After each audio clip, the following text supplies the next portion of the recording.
Hello and welcome to the Outside Line podcast. I'm Peter. And I'm Emma. And we're here to talk about all the serious and silly aspects of Formula One and other motorsports. So, Emma, what have you been watching this weekend? I have been Formula E mad this weekend. Yes, you even watched the Evo sessions, which... I did! Fair play to you, because... oh my god, what a waste of time, yeah. I think. But... what a waste of time, but we will talk about that when we get to it. Yeah, I suppose we will, but let's start in our weekly noise section with, did you see any of the F1 testing? No, I didn't, because they only broadcast 1 hour of it a day. Yeah, I know. Well, I did watch one of those hours. I mean, I can't say I learned anything from it, but, you know. You never do, it's testing. Got to see some cars go round and round. All I know from testing is that George is smug, Charles has been kicked, Max is leaving, and Lando's playing devil's advocate. Yes. Let's talk about Max first.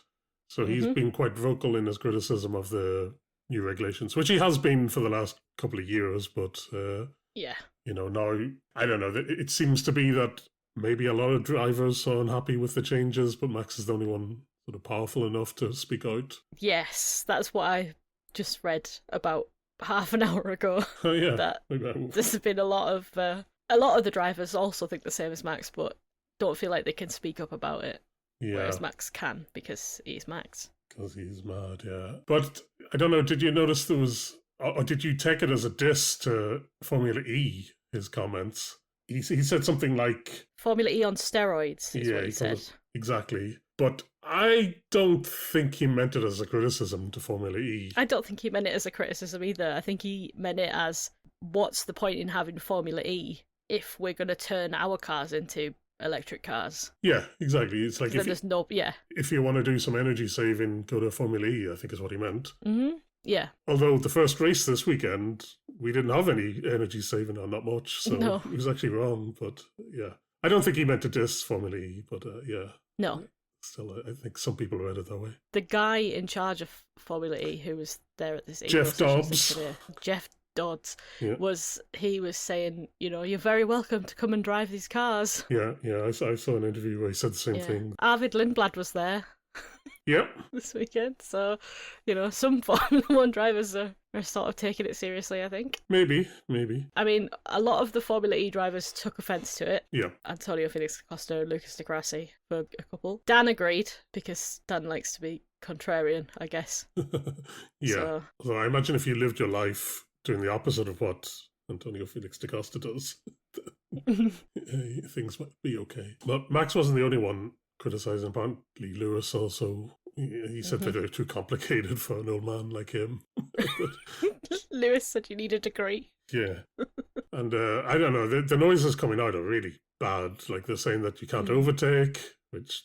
like, what's the point? I mean, surely that was the whole point. I don't know. Have you seen the practice starts they've been trying to do? They're really bad. I've not seen anything from testing. When I say I've not seen any testing, I've not seen anything. I can't believe from testing. I've only seen... but because they didn't fucking broadcast it, that's why. Yeah, okay. What's the point in having testing if you're going to put it behind closed doors and go, we're going to do the 1 hour a day? But, like, I assume it's the last hour, but do they tell you when that is? No. Yeah, anyway.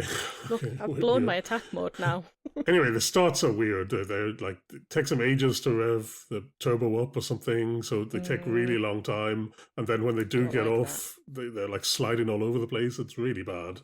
Oh my God. And apparently all the teams at one have been like saying, we got to change the rules for this. But apparently Ferrari said that they designed their turbo specially to like mitigate this. And so they don't want the rules changed because they've already like designed around them. So I have sympathy there with Ferrari, but it could be absolute. I mean, it could just be testing and it's gossip and everyone's catastrophizing, but it could be mad. It could be really bad in Melbourne, like all the cars sliding into each other on the start. Anyway, we'll see. The only other kind of thing that you could actually take home kind of for definite from the testing, right? Because you don't know, like everyone's saying Mercedes are sandbagging and Lando is pretending that he's not as fast as he is. But the only thing you can really take out is that Aston Martin look terrible. Oh my god. That Honda engine. They're worse. They're worse than Cadillac. Yeah. From the runs they did. That they look like they're in serious trouble. But imagine being Fernando Alonso and you've waited all this time for an Adrian Newey car. Yeah. And it's this one. Yeah. Wow. He's the unluckiest man in the world. He really is. He might be. Starting to believe it. It's actually true. Anyway, there's more testing next week, so I think we'll talk about it then. I think they might actually televise it. Might actually next get week, to watch it. Yeah. Then the other thing I didn't know if I should talk about or not, which is the Chevrolet and Honda have signed up again to supply IndyCar. Which, to me, that's just like background news. It's like, yeah, so what? Of course, yeah. Apparently, like, I looked into it a bit more, and apparently it's actually, like, a big deal that, like, Honda were, 6 months ago, they thought Honda was going to walk away. Oh. And Chevrolet was saying, like, if Honda go, we're gone as well. Like, so very, apparently, God. they were on the verge of basically, like, I mean, they would have found... had just no engines. Basically, yeah. From what I've seen, basically they gave Honda whatever they wanted, which was money, basically. Well, not just money, they were given a charter, so they're gonna run factory teams, both of them. And by factory teams, I mean the Chevrolet's going to partner with Meyer Shank and basically like run it out of their garage. Okay. And Honda will also basically take over internal running of some other team as well. So yeah, big change. I mean, it's not till Ayumu Iwasa, let's go.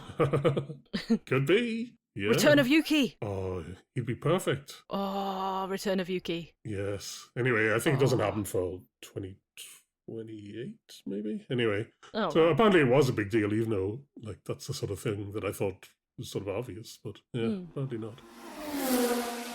I did want to mention at the start the 12 hours of Bathurst in whatever Panorama, is that what it's called in Australia? Happened this weekend. Australia. I saw 10 minutes of it. I saw none. I saw none of it. Well, I thought you might have. You didn't see the crashes. There was two horrible crashes. One, 20 minutes into the race, somebody hit a kangaroo.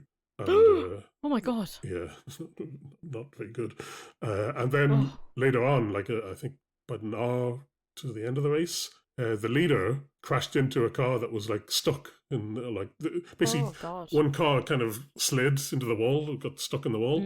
Another car behind it got sort of hit it, but then blocked the other side of the track, and so the two of them were blocking the track completely. And this guy just comes flying up over the hill and straight into them.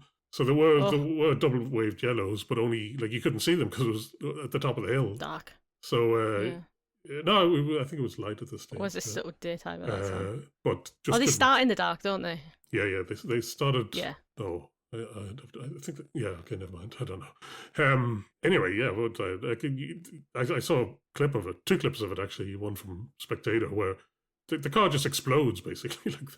Like oh my god. The bonnet flies off and the engine just burst into flames. The guy got out and walked off, but then was taken to hospital. I think I do think he's okay. But yeah, imagine leading the race and then slam into somebody like that. Crazy. Yeah. Oof. Anyway, that's all the news. Let's get Formula E. Yay. So we were in Jeddah in Saudi Arabia. Doubleheader in Jeddah. Doubleheader, yeah. Anyway, they only use a little bit they just use the top of the F1 track, but they add in a bunch of chicanes. So they add in a bus stop chicane, they add in a bunch of other ones. So in the end, it's like 19 turns. It's quite a lot. Yeah. They were here last year, yeah. I think they already moved from Riyadh to here last year, which is good, I guess. It makes sense they use some of the F1 track, better than nothing. So when we talk about the Evo stuff now, I'll save it to the end. I mean, canonically, it happened at the end of the weekend. Yeah, but I'd rather not end on it because it looked like a total waste of time. Okay, so Evo sessions then. Yeah. Sunday, they invited, I don't even know how many content creators, in big quotation marks, they invited. I don't know if there's like 10 of them. I think there was like 6 on one team and 4 on another, which just doesn't even make sense. There was a couple there that I actually recognised. So Arthur Television, Arthur TV, Arthur Frederick, whatever you want to call him. All this many names.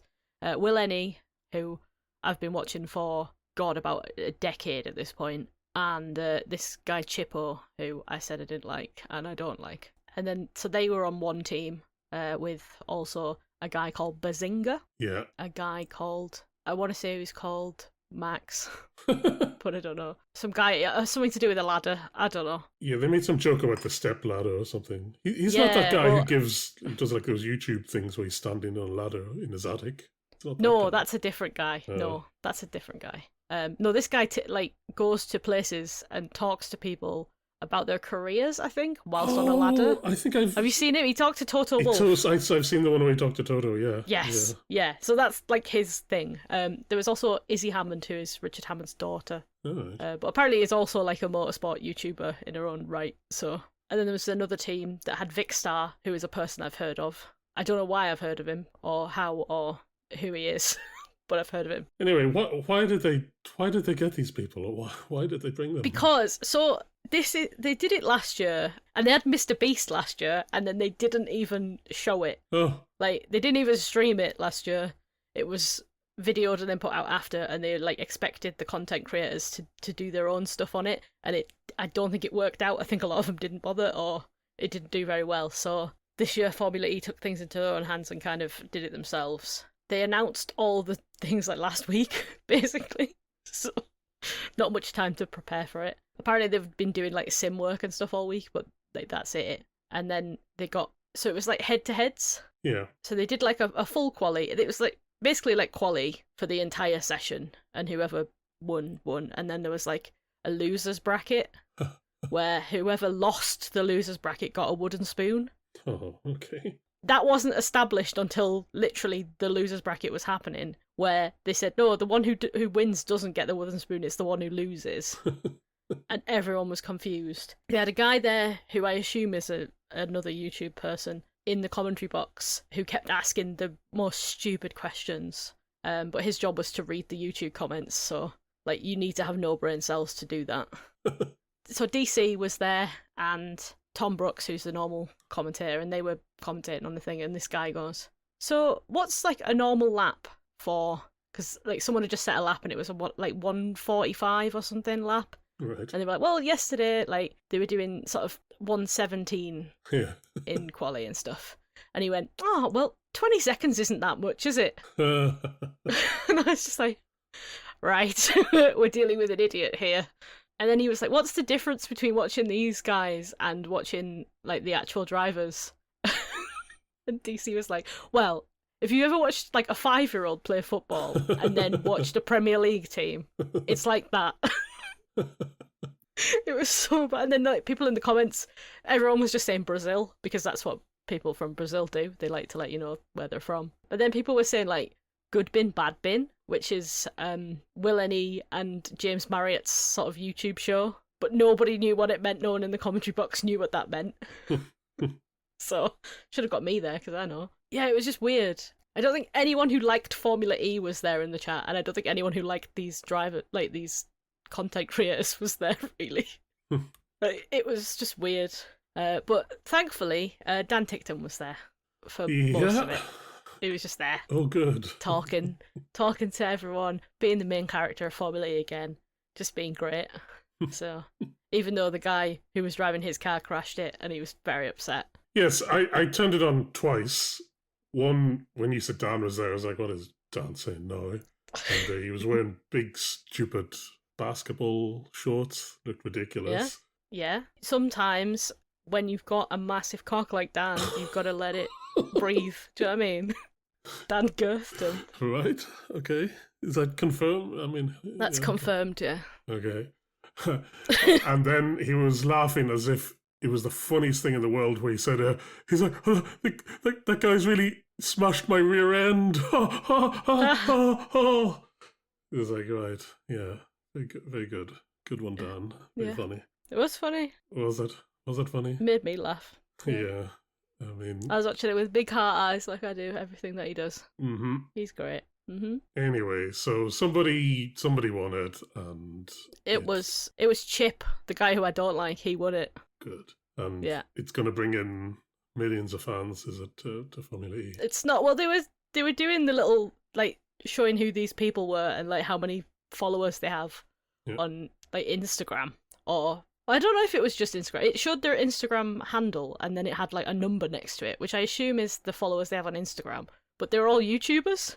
Right. So I don't really know why they were showing their Instagram followers. Arthur Television's only got 1.5 million subscribers, and I was like, that's shit. Okay. Like, do you know what I mean? In terms of influencer, 1.5 isn't very big. Because there was a guy there who had 11 mil.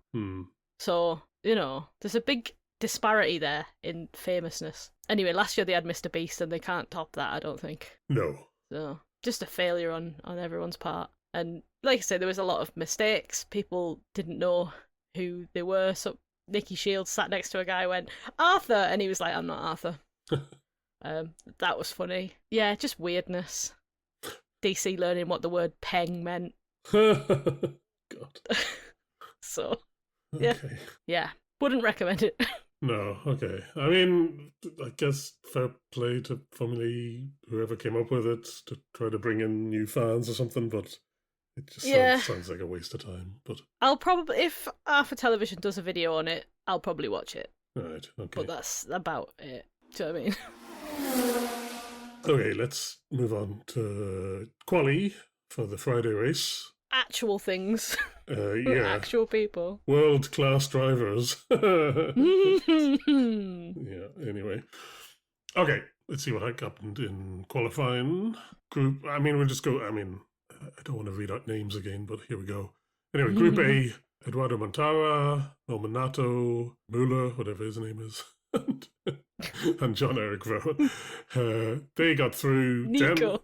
Is it Nico? It is Nico Muller, yeah. Yes. Oh, yeah. Yeah. Anyway, Dennis, P5, he blamed the tyres, so he's part of the Dan Ticktum conspiracy. Tyres are bad crew. Yeah. I've written Evans out by 0.001. That's in Group B. Is that in Group B? At least that's what I wrote here. My notes are not very good.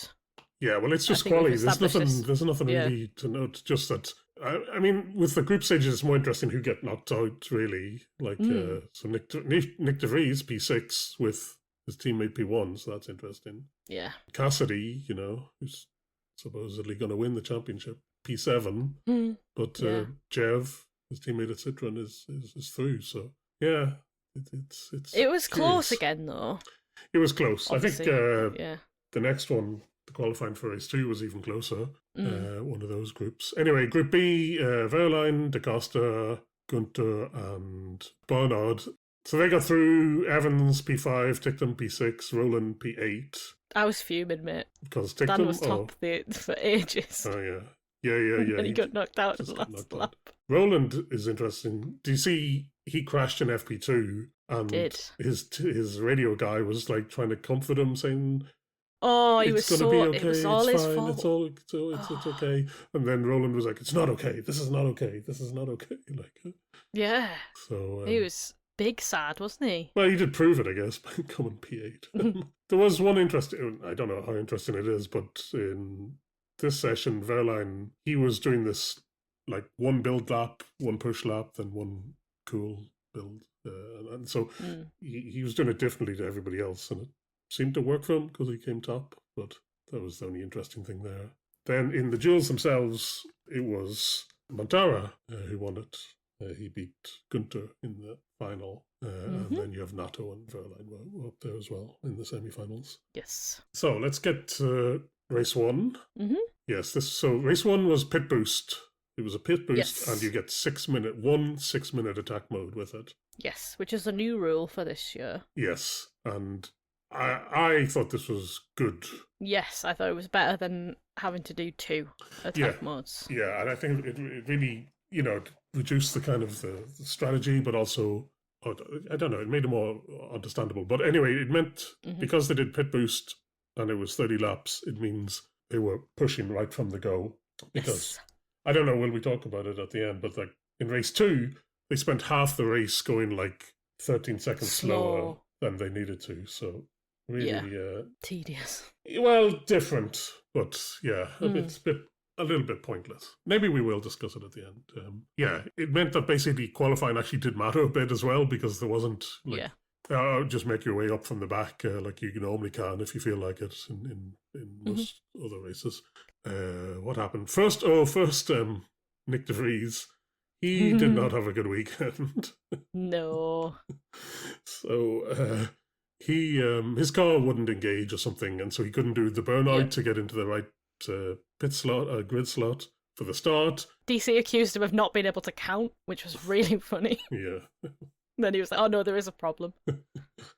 Yeah, because it was weird because the guy at the back waved the green flag to say, "Yeah, we're ready to go," but surely he must have seen that the cars in front of him he might didn't not do have that. been able to see. No, but he would have, like, the cars in front of him couldn't do their burnout, so he must have noticed. I mean, like, surely. Obviously not. Yeah, obviously Otherwise, not. he wouldn't have waved the flag. Would Anyway, that was at least somebody noticed anyway, and they delayed it so that they could push Nyck de Vries away, wheeled them off. But then when we did get started, it turned out Mortata had a problem. Using 2-wheel drive. That's what they said. I guess that probably is true. But anyway, there was a lot of smoke. Yeah, because wheels spun up, didn't they? Yeah, his back wheels were spinning and there was loads of smoke. And yeah, he was very slow getting away and everybody was overtaking him. So bit shit to qualify on pole and then in a race where getting pole might actually matter. And just lose it in the first bit. He was really, he was getting bounced around and stuff. It wasn't good. Anyway, after this, that we've got Gunther leading, then Nato, then Barnard and Wehrlein. So 2 Penske's, P1, P3. So, they're definitely gonna both score points, aren't they? Yes, of course. How do you mess it up from here? We'll find out. Oh, the boy from Barbados, he got taken out. He actually did. In both races, Marty hit him. Yeah, because Pepe Marty's a terrorist and a bad person. Yeah, I think it's from spending all that time with Ticktum that it's actually turned him. No, he's always been like this. Do you not see him in F2? This is just his natural state. This one was not so bad. Like he moves across. Like it's at the start of the race. He sort of drifts across the track. He's too busy looking one way and he doesn't realise that there's someone behind him. Didn't look in the mirror, or if he did, he was like, I'm just enough ahead of him to move over, but he didn't. Yeah. There wasn't enough room, so he clipped Maloney, and he was out. And then we got a safety car for a couple of laps. Then when we get going again, we do. We get to lap 15. There's not a whole lot happening. At least I don't have any notes. No. Some people are swapping around. It was fairly steady, I think. Nothing. But we didn't get the peloton, thanks to the pit boost. There wasn't so much of this. People trying to energy save. Yeah, there wasn't as much of that going on, which was good. Then you get to the pit boost window, and you have a choice here, right? Do you what lap do you take it? When do you take it? Do you take attack mode before or after? What do you do if you've got 2 cars? So because you can only fit one at a time, so you can't double stack. So Penske decided to split their strategy and got it wrong for both of them. It seems somehow. Normally, when you split your strategy, at least one of them turns out right. But anyway, they really dropped the ball on it. I don't know how. I think maybe the Stellantis powertrain is just not very good. So they can pretend that they're up and they just don't have the energy. They just don't have the efficiency to last the whole race. So I think it wouldn't have mattered what they'd done actually. So Gunther, he takes attack mode, tries to build up a lead, where Barnard does his pit stop. Yeah, that was interesting. Then the others start to pit. Roland goes for it. Ericsson tries to pit. Oh. Well, he just sort of missed the pit bar. He didn't stop in the right place.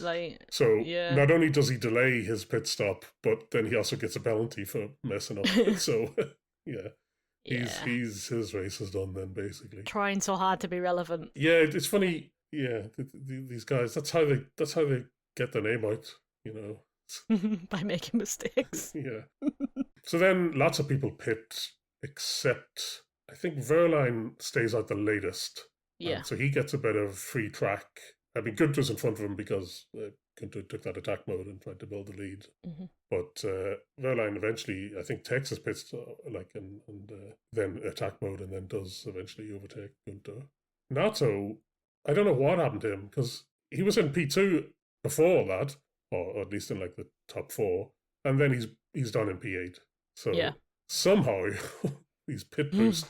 I think what happens with the pit boost, if you take it at the wrong time, you come out and then you're just squabbling with people. So there's no chance of you doing like what would be like the equivalent of an undercut, because you're just defending them all the time, or you're having to or you're trying to overtake somebody, or if you've gone into attack mode, so is everybody else around you, and you just don't make progress. So I think, anyway, as it shakes out, Wehrlein, basically, he's able to build up like a 7-second lead by like lap 25 after, the pit boosts have shaken out. And 7 seconds is insane lead to have in Formula E. Yeah.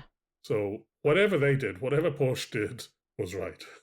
Whatever. Well, they just left him out longer, didn't they? That was... Yeah, but other people tried that as well, like in other races, and it didn't seem to work. I think just in this one, everyone was just squabbling. Like, yeah. We might mention it in the second race.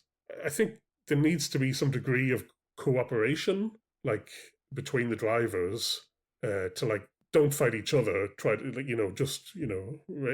don't race. No, do well. That's what you're saying is don't race. Well, they're meant to fight each other. That's the whole point of it. No. But they it's no good fighting each other when you finish P10 or whatever, right? You should, wait till you're guaranteed like just a podium. Let people past. I understand. That's not what I'm saying at all. Anyway, whatever. Mortara, I think he lets everyone else fight it out in front of him, and then he takes his attack mode quite late.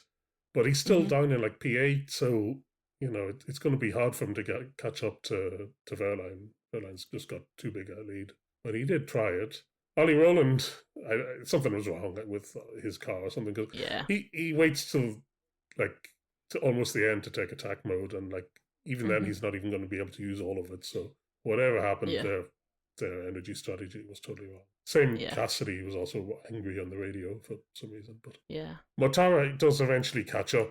Well, he eventually gets into P2 and is catching Wehrlein, but like Wehrlein's it's still like a 3-second lead, so it's not going to happen. So it finishes Wehrlein P1, Mortara P2, and Mitch Evans, who we didn't mention, P3. Anyway, Evans was around. I don't know how he got there, but he That's just Mitch Evans all over, isn't it? Yeah. You forget he's there, and then he just appears, and he's like on a podium. Yeah, so the rest of the top 10, Muller, Da Costa, Cassidy, Buemi, Fern, Dennis, and Barnard. The most important part of that race is that Dan actually finished it. Yeah, so where did Dan come? He must have been just out of the top 10, was he? Mm-hmm. He finished 12th. I would say 12th. Yeah, 12th. Yeah, I mean, if you've retired from the previous 3 races, then that's not bad. It's an achievement. Yeah, he has small steps. Yes. Very good for Wehrlein. He wasn't. No, who Cassidy was leading it, wasn't he, before the weekend? But Wehrlein was the one who was like most consistent. Like he was P4, P6, P3. And now he wins the first race of the season, so he is looking very consistent. Okay, shall we go on to the second race then? Yes. And then maybe sort of sum up at the end, the whole weekend for some of the drivers. So Group A this time, totally stacked, because it basically had all the kind of main championship, like first, third, fifth, in the championship, and then it also had all the people who basically finished on the podium in the first race, so difficult group. But again, Mortara, fastest, then Günther, then Roland out of nowhere, really out of nowhere, because he was last, I think, for nearly the entire session, and then just pulled it again. Like, very last lap, he pulled it out, and then John-Eric Fern gets through to the duels. Ticktum, P5, I mean, if you're angry... Yeah, I was angry the first time. I was definitely angry the second time. Yeah, especially Roland coming out of nowhere to relegate him. Yeah. Fuming. But also Wehrlein, P6, Evans, P7, so a lot of, it was really close. This one was the one where it was like 0.3 seconds separating everybody, basically. Like, so, really tough group there. Kind of got screwed a little bit. Then Group B, who comes out? Da Costa, Dennis, Buemi, Cassidy, and the boy from Barbados somehow... P5. Now, I have a note here that just says David Coulthard, philosopher. Do you know what that means? Because I don't. No. I have written DC is a menace and I love it. Because just some of his comments throughout the weekend have been fantastic. I know people praise him. He's on F1 TV, isn't he? And people praise him up as a commentator, but I wasn't aware of just how mental he is. Like, he just comes out with like random stuff, so I appreciate him. But I don't know about the philosophy. Yeah, I forgot. I think he was saying somehow that like sometimes in life you just gotta, I don't know, sit back and let it happen or something. I don't know. It was something odd. Anyway. Yeah. Okay. Anyway, the duels again. Mortara top. Yeah. Pole in both races. That's mad. Good news for him, bad news for you, because you can't say his name. Yeah. Well, luckily enough, I don't need to say it much because it turns out coming. Yeah, he's good at quality anyway. But yeah, Jack Dennis out of nowhere, like somehow P2 to Costa, P3, it's surprising, and Roland, yeah, P4, like that's also quite surprising. Yeah, considering he struggled the day before. Yeah, let's get to the race. So this one had 2 attack modes, 8 minutes that you take in your 2+6 or 4+4. Standard race. Or 6+2, yeah, standard race. Did you see the penalty Nyck de Vries got? Yeah, 60 places. 60 places, which I think was so bad, like so much that it was converted to like a stop and go thing. So 10-second stop and go you had to do in the race because they can't do 60 places. Yeah. Yeah, that's. I've got 2 notes. I've got 3 notes about this race. Okay. The first one is De Vries penalties, lol. Yeah. The second one is it's about to get rowdy in Saudi. Who said Which is that? what Tom Brooks said when it started. And the last note is about where Dan finished. So that's it. So in between, there was in between those things, there was half a race anyway because okay, there was the start this time. Mortara actually had a good start this time, so he stayed ahead, and then Dennis and DaCosta they were battling a bit, you know. Little elbows out, but basically fine. But then because there's no pit boost and it's the same number of laps, basically everybody is trying to save energy, and Peloton. so pure Peloton racing, and the pace was so slow. Like they were, I think they said they were like 13 seconds off the pace from yesterday. It was really bad, and so occasionally someone would get into the lead. I think Buemi actually tried to get in there and up the pace a little bit, but then Roland overtakes and then drops the pace down again. This is where Jack Dennis on the radio complains that, what did he say, nobody knows how to win this race? Yes, nobody knows how to win these races. Yeah. I mean, he did, spoiler alert. He didn't do a very good job of showing everyone. No. Because he didn't. Yeah. Wasn't his fault, this race. So, yeah. But still a funny comment. I think what he meant here was, you know, back to cycling, right, which has the peloton. Sometimes you get the breakaway, but the cyclists have to work together, that they kind of, you know, they have to share out who takes the lead and then keep swapping it, keep rotating. And so, like, I think that's what he meant, that he wanted some people to sort of cooperate and to keep the pace up. Otherwise, everybody will just, like, they'll get taken, like, they'll be swamped or they'll be swallowed by the pack again, the peloton again. So, yeah. But the drivers, they can't do that, right? They don't know how to cooperate. They can just, you know, they're like, oh, you want to lead the race? Oh, I'll go behind you and save energy. And then you're like, well, you know, I'm not going to waste energy just so you can win the race, so I'm going to drop back. So, like, yeah, maybe someone will work it out. Maybe at some point. I hope so, because it does get a bit... Yeah, like, it is a bit mad. So you've 30 laps, but, like, the first 15, they're all just trying to save enough energy so that they can go flat out for the rest of the race. So not a whole lot happens. Apart from Marty hits St. Maloney again. This time, so he goes into the back of him, damages his end plate. The end plate is just hanging off the back. He eventually gets a black and white flag, which they just ignore and just let the thing fly off. Like, so what is the point? Like, either you flag that immediately, force them to pit, or but that would be let it fly the off. Black and orange flag. Yeah, he would have to come into the pits, but they just kind of were like, oh, just keep an eye on it. Keep an eye on it. Yeah, stupid. I thought that was stupid. I imagine that the black and white flag was for like driving standards rather than dangerous bit of car. though. Yeah, okay. Because, like I said, that would be the black and orange, and he'd have to come in and get it fixed. But Oh, right, okay. yeah, Maybe I misunderstood. But anyway, the thing, that thing, like, it could have caused, I mean, it could cause people punctures and everything. yeah, Jake Dennis, he is in a really good position. He's saved kind of good energy. He's got a few percentage more than everybody else. And then he goes for attack mode, I think. But then, yeah, in the broadcast, they thought that maybe he'd gone over the end plate that had fallen off Maloney, but apparently not. Apparently, he clipped Maloney, and it clipped him in exactly the right way or wrong way to like burst his tire, not burst, or like basically took off the little thing where you put the air into the tire. So, that's unlucky. Yes, that's really unlucky. So apparently, it was really unlucky. So, yeah. So that was Dennis's race anyway. He had to come in and change the tire. So. Okay, we finally reached the go point, so things are happening.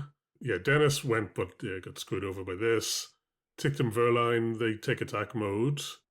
But somehow DaCosta has made himself, basically he's got himself into the lead, taking attack mode, built up a lead of a few seconds, and nobody can catch up with him. Yeah. So I think they're all squabbling behind. So Ticktum gets himself into P2, but he has less attack mode than the other people behind him. So like Roland and Buemi and Mortara, they all have more attack mode. But eventually, Roland, Buemi, they get past, and Mortara, they get past Ticktum, but none of them can catch up to DaCosta. No. Who's somehow, again, I don't know, what did he do differently to other people that gave him this lead? I don't know. Maybe. Probably just attack mode strategy again. It is, it seems. Very, very good car. Well, it hadn't been good. Jaguar. Well, had it been good up to the point? Yeah, Mitch Evans. Evans had been okay. Been pretty good in it. Yeah, so that's true. I think it was just him coming in and sort of learning a new car. Maybe. Well, it's not that new, is it? But well, new for him, I guess. Different powertrain. Is it different powertrain? Yeah, it is. Because I saw an interview with DaCosta, and of course he has to mention it, that like how difficult it is to switch teams, especially when it's a different powertrain. And he's so hard done by. If only he didn't do this to himself. Okay, one more incident, which I'm sure you have thoughts on. I have thoughts. Pepe Marti. Yes. I had not noticed him during the race do anything, but whatever way his race went, he ends up in like P6, but with like 1% more energy than Dan Ticktum, who's in P5, his teammate. And so he decides to try to overtake Ticktum. And Ticktum responds by almost putting him into the wall. Closing the door. Yeah. Closing the door. Aggressively closing the door. Firmly closing the door. Then, so what I understood happened, like from hearing about it afterwards, is that the team then tell him hold position. Yeah. The team also came out and said that they put the blame 70-30 with Marty rather than Dan. But, maybe they're just fully invested in Dan. But then Marty, again, having spent too much time hanging around with Dan Ticktum, right. Don't put this on Dan. He's forced to use a slur. He's not forced to use a slur. He uses a slur of his own back. Yeah. Yeah. So twice, might I add, in the same radio communication. Yeah. Then had to apologise. Yeah, he did apologise basically immediately. Like, I guess, I don't know if the team told him he should or whether he realised. I imagine, well, their admin seems to be quite, like, we'll say chronically online. Like, their social media admin person. So I imagine that person was probably like, yeah, we don't use that word anymore, bro. Like, Yeah. It's not been an online word in, mainstream online circles for about 10 years. So probably dial it back.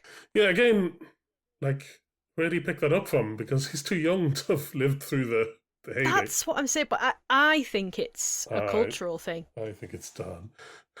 No, I think it's cultural. I don't know. I mean, I'm not saying that, like, we can't speculate on the words that Dan uses in his spare time, because that might be slanderous. Yes. So let's not speculate on those things. But I've heard, well, I mean, they use it as not a slur in motor racing anyway. Yeah. So, like, but not as like I don't know. It's hard to say it without actually saying it. Yeah, I don't want to say it I don't really want to say he it. actually, it's sort of, It's the French word for slow. yeah. There you go. It's sort of clever the way he uses it, because he's like, I may be a rookie, but I'm not another word begin with R. Yeah. So it's quite clever alliteration. Like that's No, it's not. well, for a racing driver on the radio, yeah. Well, it's not, because he used a slur, so... Yeah, but I mean, like, to put it into a sentence with, like... Anyway, I mean, yeah, I'm Stop not... giving him props. He I'm used not a slur giving- and became a controversial driver. Yes, which I know you posted something about these... He's now the controversial one at Cupra-Kiro, but Yeah. I think it's a big brain move, because he knows that Dan will be angry with him, but this which he was, but this now forces Dan to defend him, because Dan will be like, oh, these woke folks come in and attacking you for... He didn't know. He didn't know.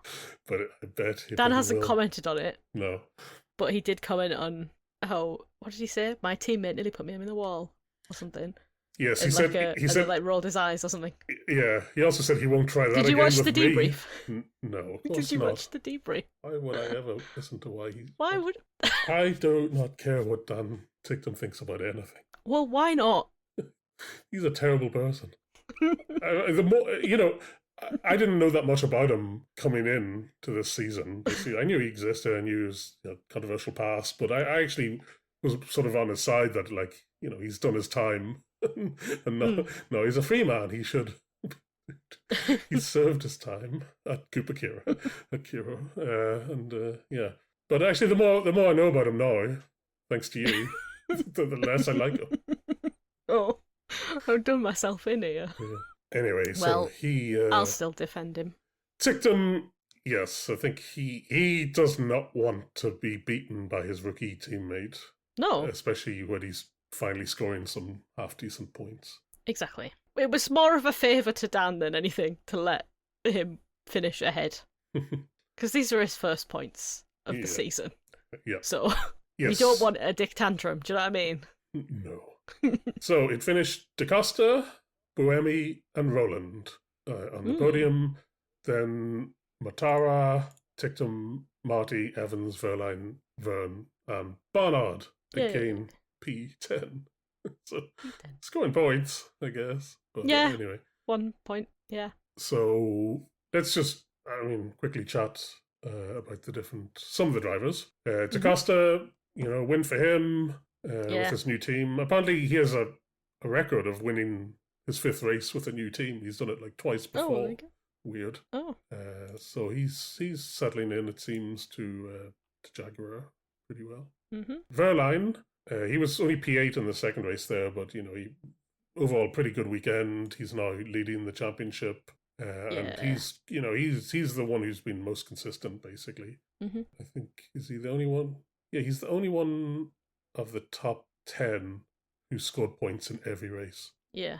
So might get him another championship. Yeah, it could well do. I'm putting everything behind Mitch Evans now. I've decided.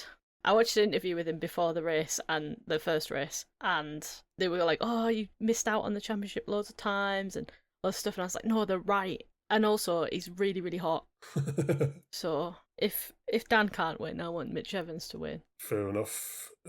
So, yes, okay weekend for him. He followed up his win in Miami with the podium in the first race, but then, not so good the second race. The one I'd actually forgotten about a bit is Mortara, maybe because I have trouble saying his name.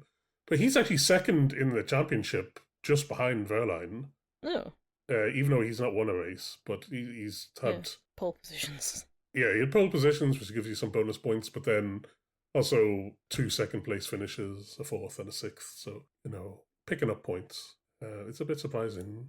Then Ollie Rowland gets his defence back on track. He came 3rd, right, in the second race there.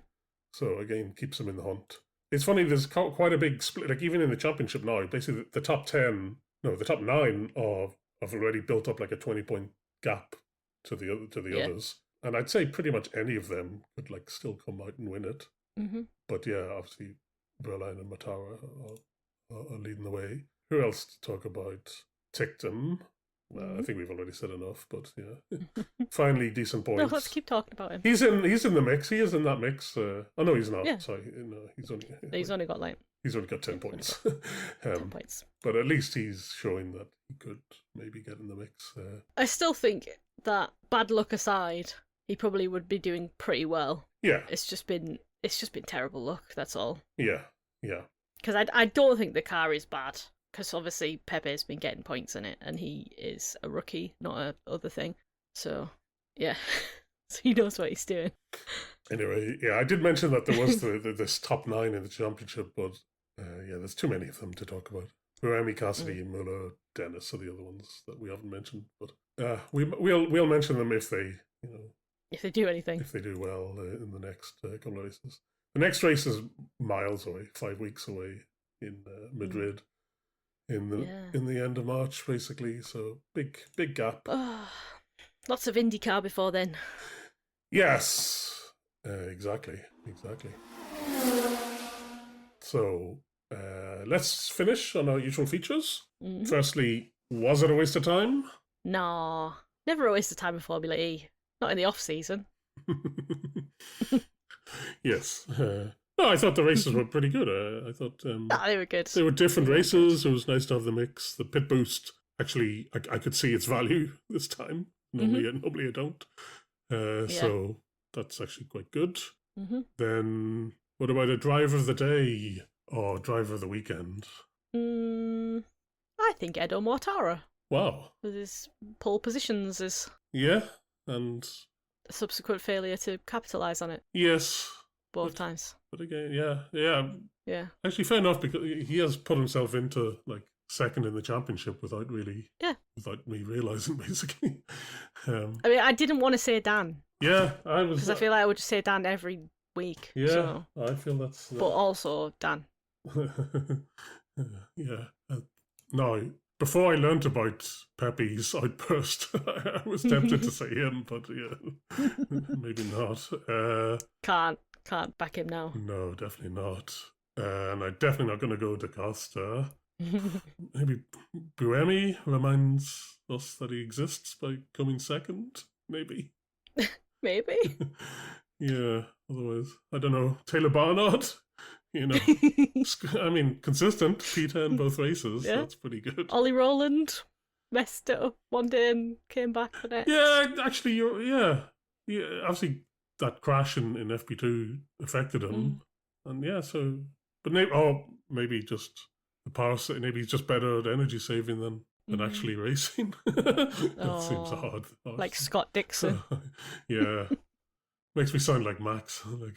It's energy savings, not racing. Yeah.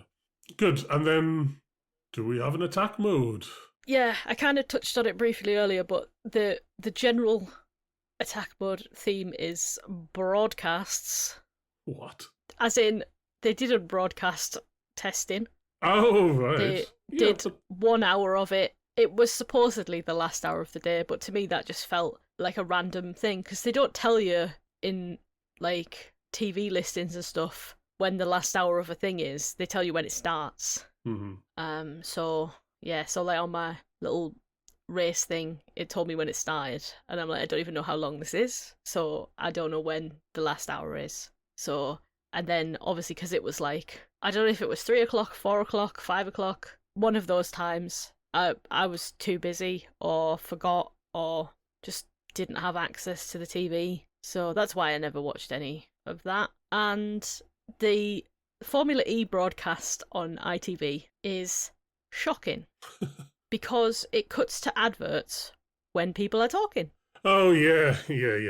But that must be like IndyCar. That there must be like a world feed or something, that like the YouTube feed for other countries. Well, they just keep talking. So I want that, please. Yeah. I don't need adverts. I don't need the stupid Tesco Whoosh advert. I hate the Tesco Whoosh advert. Yeah. Piss me off. That's a different rant for a different day. Yeah. So yeah, just broadcasts and lack of broadcasts in general has pissed me off this I would say the testing, it is a bit weird that they broadcast that at all. Like, they really shouldn't bother, to be honest. They shouldn't have bothered with 1 hour of it.